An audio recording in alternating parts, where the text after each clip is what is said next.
Então, devemos considerar que essas formalidades extrínsecas e intrínsecas permitem que tenhamos uma adequada formatação, adequado uso desse instrumento ou desses instrumentos que são, então, o testamento e o codicilo.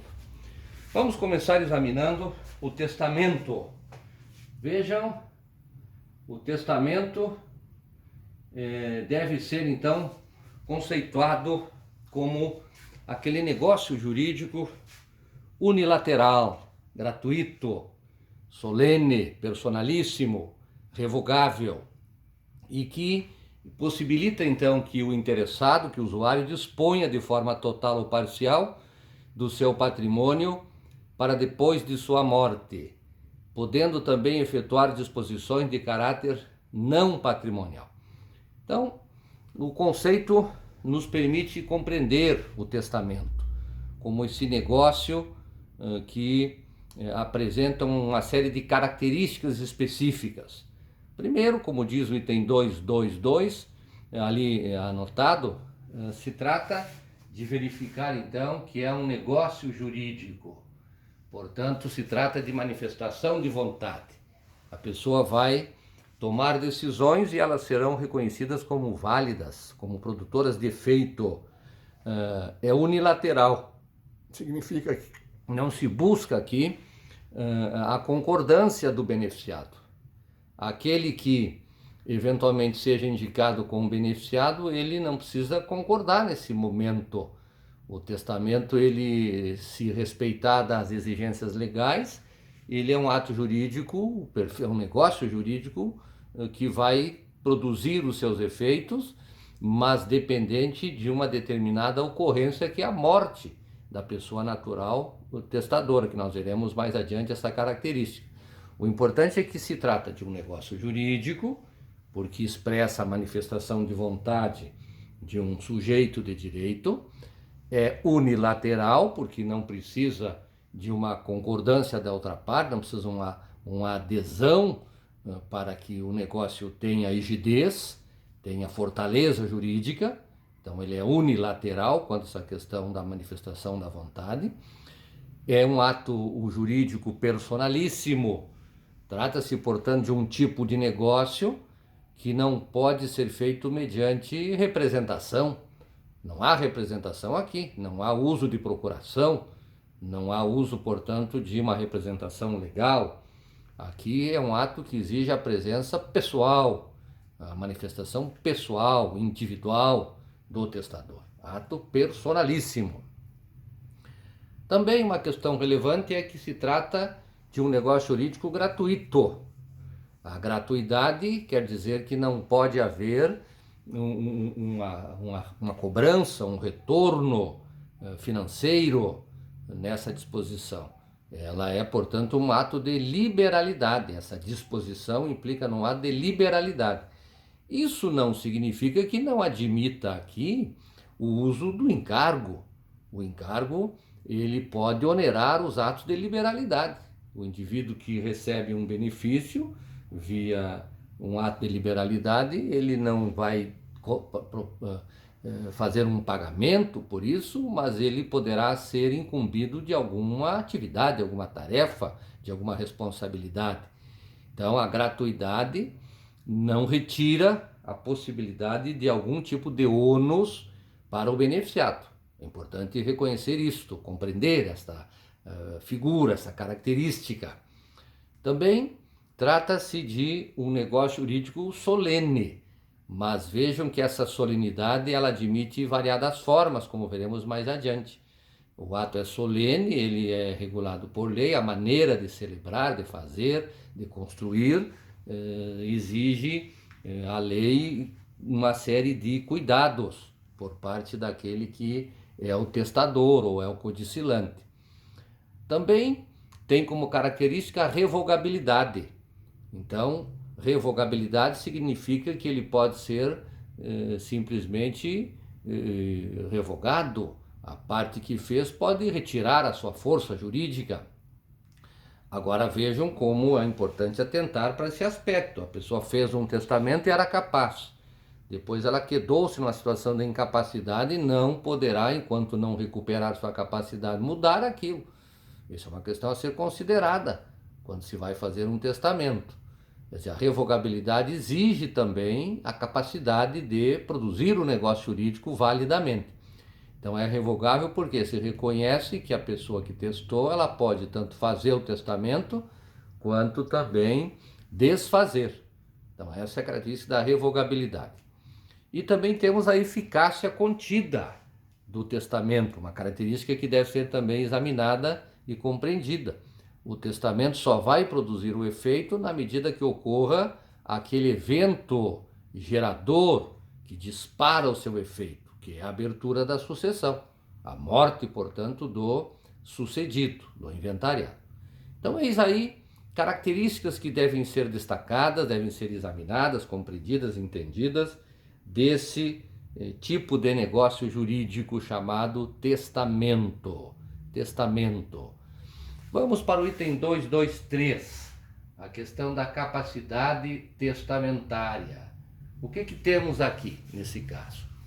O testamento exige agente capaz, exige objeto lícito, exige forma e manifestação de vontade. Da mesma maneira que os outros negócios jurídicos, que também exigem que se examine esses elementos para se reconhecer rigidez jurídica na manifestação de vontade e na celebração daquele negócio. O testamento não é diferente. Aqui nós temos algumas peculiaridades no que diz respeito à capacidade testamentária ativa e passiva. Portanto, são peculiaridades desse negócio jurídico. Vejam então ali nos artigos 1860. Além dos incapazes, não podem testar os que no ato de fazê-lo não tiverem pleno discernimento. Podem testar os maiores de 16 anos, diz o parágrafo único. Então vejam que a idade para fazer o testamento já é uma idade, digamos, diferente daquela que é considerada normalmente para os negócios jurídicos, que é 18 anos, aqui já é 16 anos. Mas também exige, além da idade, o que chamamos ali de discernimento. A incapacidade superveniente do testador não invalida o testamento, nem o testamento do incapaz se valida com a superveniência da capacidade. Então, aquilo que falamos antes, né? A necessidade de que se promova, então, se averigue essa questão do momento da incapacidade. Se a pessoa era incapaz, quando fez o testamento, se torna capaz, esse testamento não se valida. E se ela era capaz e se tornou incapaz, também o testamento não deixa de ter validade, porque quando ela fez havia as condições para tal. Então a capacidade testamentária ativa considera isso, a idade tipo e também as condições de discernimento, de compreensão, de rigidez mental daquilo que está fazendo, o que deve ser aferido em cada caso naturalmente. A capacidade testamentária passiva considera aqui então uma série de aspectos. Primeiro, o artigo 1798, que está dizendo ali: legitimam-se a suceder as pessoas nascidas ou já concebidas no momento da abertura da sucessão. Então aqui, aquele que já nasceu ou já foi concebido está legitimado a ser beneficiado em testamento, da mesma forma que a sucessão legítima. Também no artigo 1799, ele vai trazer aqui regras específicas para a sucessão testamentária. Diz o 1799, na sucessão testamentária, pode ainda ser chamados a suceder os filhos ainda não concebidos de pessoas indicadas pelo testador, desde que vivas essas ao abrir-se a sucessão. Então vejam que se admite aqui a possibilidade de beneficiar a chamada prole eventual, aquelas pessoas que estão vivas, que vão ter filhos, poderão então ter esses possíveis filhos beneficiados pelo testador. Então são pessoas indicadas pelo testador, mas que ainda não existem, que serão concebidas. Também as pessoas jurídicas, da mesma forma que aquelas pessoas jurídicas que ainda dependem de ser organizadas na medida que o testador vai determinar que se crie uma fundação, vai destinar recursos para isso. Então esse 1799 revela que na sucessão testamentária é possível que alguém que ainda não exista venha a ser indicado como beneficiado. E também as pessoas jurídicas podem ser aqui beneficiadas neste caso, coisa que não ocorre lá na sucessão legítima. Aqui na testamentária é possível. Há regras aqui também do 1800, no caso do inciso 1, aqueles bens da herança que são então previstos como destinados à prole eventual, ficarão sob a gestão de um curador, está ali nomeado pelo juiz. E a curatela cabe a quem? Aquela pessoa cujo filho o testador então indicou como herdeiro. Então vejam que há aqui uma regra específica quanto a essa questão. Também é importante considerar aqui que há regras, né? Parágrafo 4º aqui do 1800. Se decorridos 2 anos após a abertura da sucessão não for concebido o herdeiro esperado, os bens reservados, salvo disposição em contrário do testador, caberão aos herdeiros legítimos. Vejam que há então uma previsão. São 2 anos que a legislação estabelece como um prazo para que se tenha essa concepção do herdeiro indicado como prole eventual. É claro que o testador pode mudar isso, tá ali, ó, salvo disposição em contrário do testador. Se o testador tiver uma previsão diversa, não há que se chamar herdeiros legítimos. Agora, se o testador não cuidou disso, só simplesmente indicou a prole eventual, nesses 2 anos não sendo concebida, então os herdeiros legítimos poderão reclamar. Então eis aí esta questão da legitimação passiva. Além disso, também aqui uma previsão no 1801. Não podem ser nomeados herdeiros nem legatários. Então temos ali uma série de situações. Aquele que escreveu o testamento, o cônjuge dessa pessoa, o companheiro, os ascendentes, os colaterais em 2º grau, testemunhas desse testamento, concubino do testador casado, o tabelião, aquele que fizer então o testamento, ou aprovar o testamento. Então notem que a capacidade testamentária ativa e passiva nos leva ao exame desses aspectos da matéria. Vamos para o item 224, formas de manifestação. Existem 2 grupos aqui. Temos a forma ordinária, que então considera 3 tipos, e temos as formas extraordinárias, são aquelas formas especiais também, 3 tipos específicos, reguladas no Código Civil. O testamento público está lá no artigo 1864 e 1867. Nós vamos observar, indo aqui a esses artigos, 1864,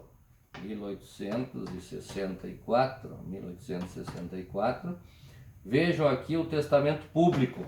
Há uma série de requisitos para que esse testamento possa ser considerado válido, produtor de efeitos jurídicos.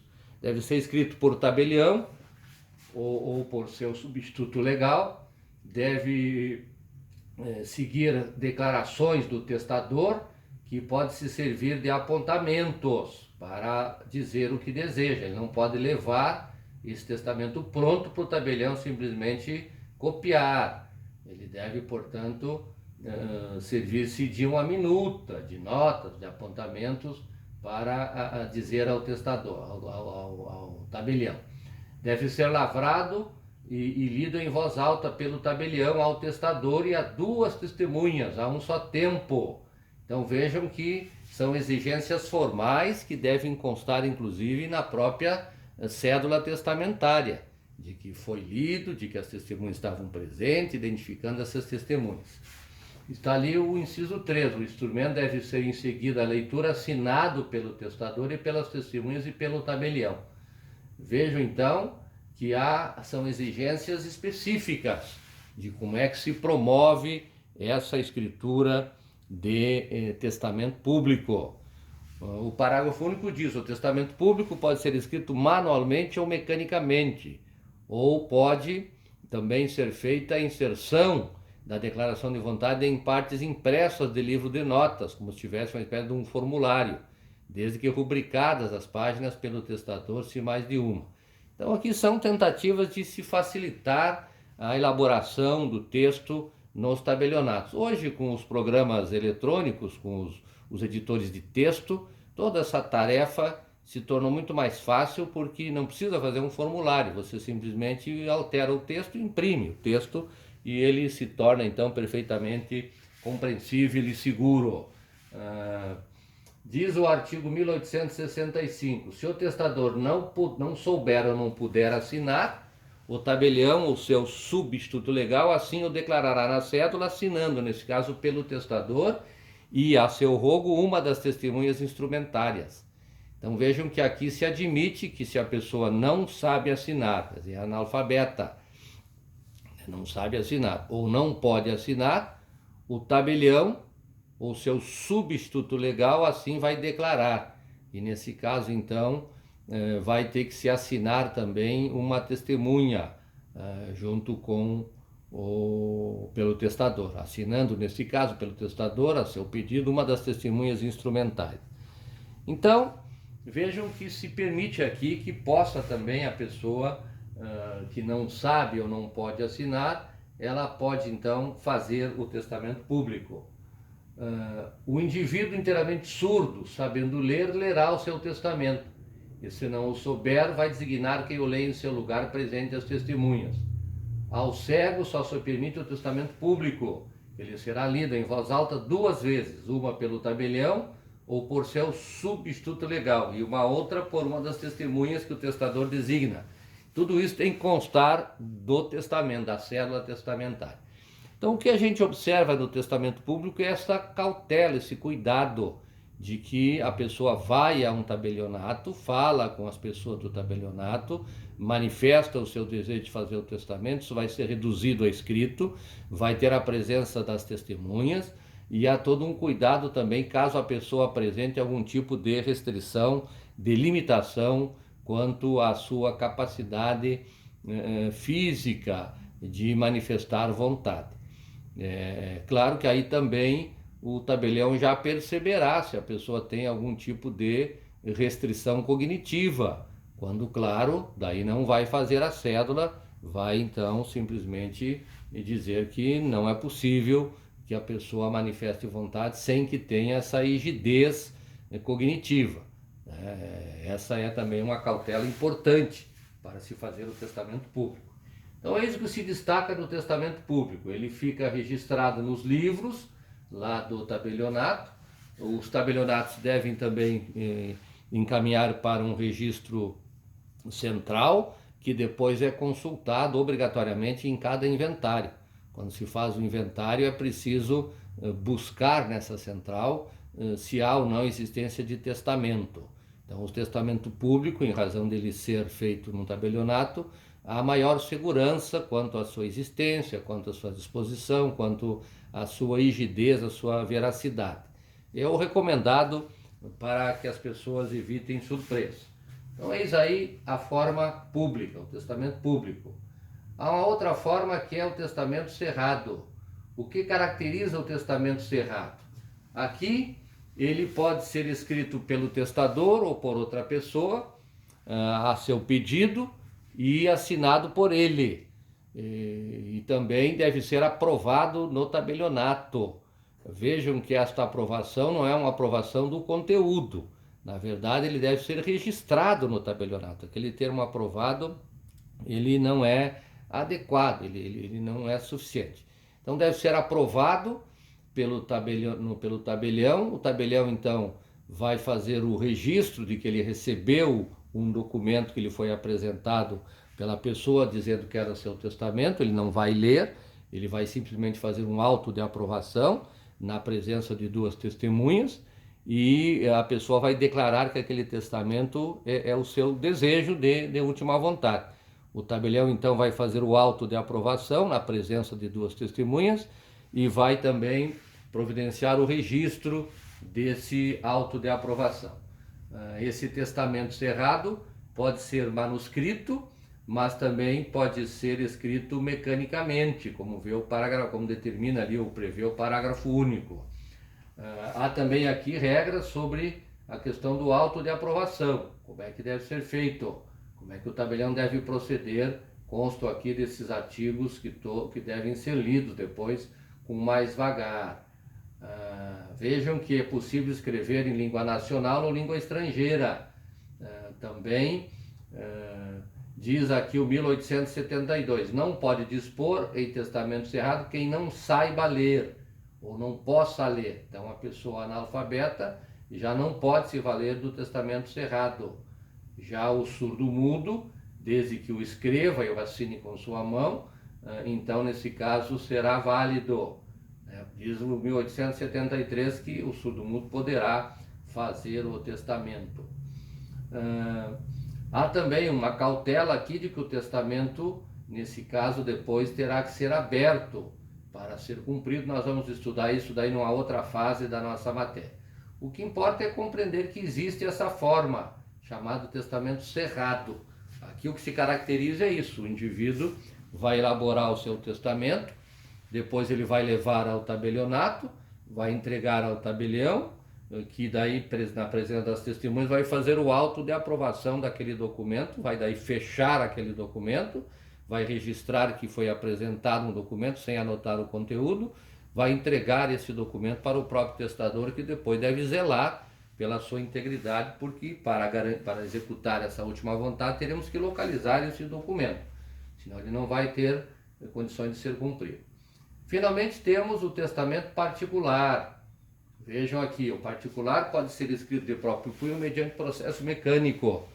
Então é possível que a própria pessoa escreva o seu testamento, ou pode depois assinar, então, e deve ser lido na presença de pelo menos 3 testemunhas, e as testemunhas devem subscrever. Vejam que o testamento particular é um dos mais frágeis que nós temos, porque há aqui uma necessidade depois de comprovar que esse testamento foi de fato feito por aquela pessoa. Então, as testemunhas podem falecer, podem se tornar incapazes, podem se esquecer do que ocorreu. Quer dizer, há muitas situações que podem levar e trazem uma fragilidade ao testamento particular. Então, ele tem essas peculiaridades. É feito pelo próprio testador, é escrito por ele, ou pode se fazer mediante um processo mecânico, mas tem que haver aqui a participação de 3 testemunhas, que então vão ouvir aquilo que ele escreveu e vão assinar. Então, claro, é preciso cuidar de qualificar as testemunhas, colocar os nomes, os endereços, com clareza, para evitar depois problemas na hora do cumprimento do testamento particular. Vejam que também há aqui regras, né?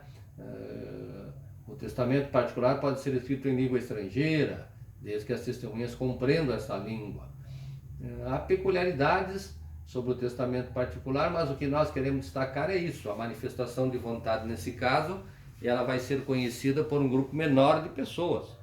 Vejam como é importante observar: o testamento público fica registrado lá nos livros do tabelionato, mas não se pode pedir certidão, só depois da morte do testador. O testamento cerrado, quem sabe é o próprio testador, se foi ele mesmo que escreveu o conteúdo, porque o tabelionato não fica com cópia disso. E o particular, então, quem sabe do que consta ali é o testador e essas testemunhas que devem participar desse ato. Então, vejam que neste caso nós temos então esses 3 tipos: o público, o cerrado e o particular, com um conjunto de regras próprias que devem ser examinadas, estudadas por todos aqui da nossa turma. A questão das testemunhas testamentárias. Aqui nós destacamos que as testemunhas devem ser pessoas capazes, que tenham condições então de atestar o que viram, que atentem, portanto, para aquele comando lá do artigo 228 do Código Civil. Também o número de testemunhas: testamento público 2, o cerrado 2 testemunhas no auto de aprovação e o particular 3 testemunhas. Um número bastante reduzido, mas que assegura que, se for necessário, certamente temos mais chance de encontrar essas pessoas vivas em condições de serem ouvidas, no particular especialmente porque ele vai ter que ser confirmado. E se as testemunhas não confirmarem, pelo menos uma delas, o testamento então não será cumprido, não será, portanto, executado. A questão das testemunhas é importante também observar o artigo 228 do Código Civil, que trata da matéria. Não podem ser admitidos como testemunhas menores de 16 anos, no caso aqui, pessoas que tenham algum interesse no litígio, amigo íntimo e capital das partes. Nesse caso não se aplica, porque aqui não há partes, aqui há uma manifestação de vontade, aqui é mais quando se trata de uma questão processual. Também a questão dos parentes, aqui também não se trata de situação de controle quanto a isso. Agora é importante ficar atento para o artigo 1801. Vejam que o artigo 1801 ele vai trazer consequências para quem for testemunha. Vejam aqui, não pode ser nomeado herdeiro nem legatário as testemunhas do testamento. Então, quem atuou como testemunha já fica, então, aqui limitado quanto a poder ser beneficiado, receber algum benefício naquele testamento. Se testemunhou, já vai ser afastado dessa possibilidade de ser testemunha. Muito bem. Com isso, então, nós examinamos o testamento. Vimos suas peculiaridades, suas características, a forma de fazer, as regras próprias, as regras específicas que constam aqui do Código Civil. Vamos examinar agora outro instrumento, que é o codicilo. O que é o codicilo? O codicilo está regulado no Código Civil nos artigos, vamos verificar aqui, codicilo, vejam, 1881 e seguintes. Aqui nós vamos encontrar 1881 a 1885. Então, inicialmente devemos buscar uma definição. Como é que devemos compreender o codicilo? Trata-se de um negócio jurídico unilateral pelo qual o codicilante pratica ato de última vontade, dispondo sobre assuntos de menor importância, pequenas despesas e donativos de reduzido valor. Então aqui podemos perceber que o codicilo é uma figura jurídica que simplifica a manifestação de última vontade, que traz, portanto, que cria, concebe um meio pelo qual a pessoa poderá praticar um ato de última vontade de uma maneira muito simples, simplesmente fazendo anotações num pedaço de papel, numa folha, datando e assinando. Então vejam, negócio jurídico lateral pelo qual o codicilante pratica um ato de última vontade, dispondo sobre assuntos de menor importância, pequenas despesas e donativos de reduzido valor. Qual é a finalidade desta forma de testamento, de disposição de última vontade? Aqui se quer criar para o usuário um meio que ele possa rapidamente manifestar a sua vontade, deixar escrito, disposto que vai doar um pequeno móvel, vai fazer uma pequena disposição, uma pequena quantia em favor de alguém que ele acha que deve ser realizado. Então a ordem jurídica se preocupou com isso, em ter um meio que as pessoas possam dizer, bom, aquele valor que está na poupança, aquele valor que está aplicado, aquelas barras de ouro, aquele relógio, aquela joia, aquela obra de arte, aquele quadro, aquela roupa, bens em geral, né? Então, essa é a finalidade. Quais são as disposições que podem aqui ser feitas?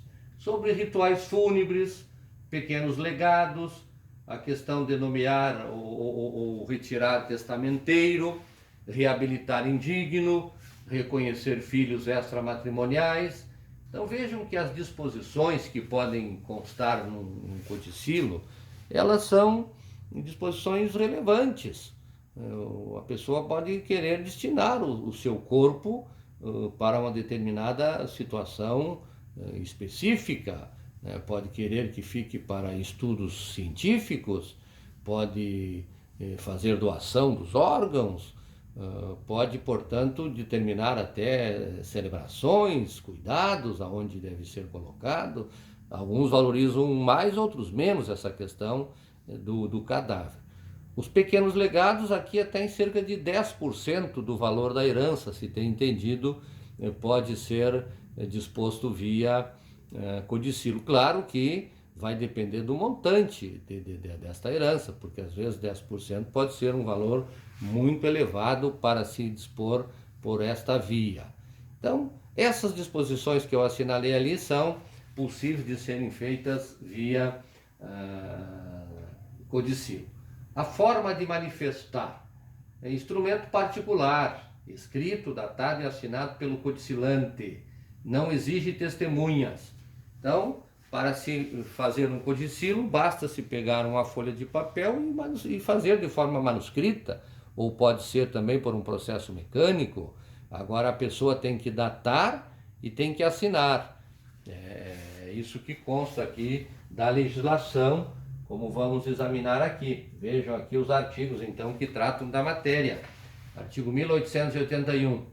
Toda pessoa capaz de testar poderá, mediante escrito particular seu, datado e assinado, fazer disposição especial sobre o seu enterro, sobre esmola de pouca monta, se a determinadas pessoas ou indeterminadamente aos pobres de certo lugar, assim como legar móveis, roupas ou joias de pouco valor de seu uso pessoal.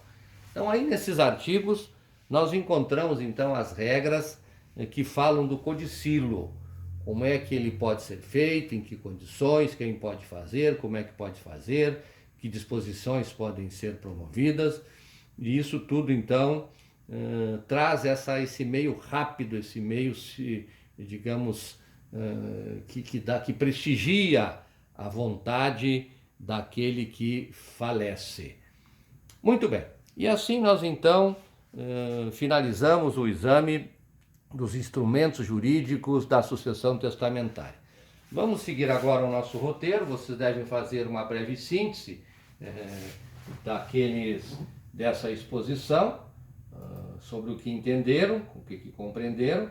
Devem fazer essa síntese e postar lá no nosso fórum, então, Fórum Síntese, e também depois devem ir ao questionário para responder às questões de fixação da nossa matéria. E depois o estudo do caso real.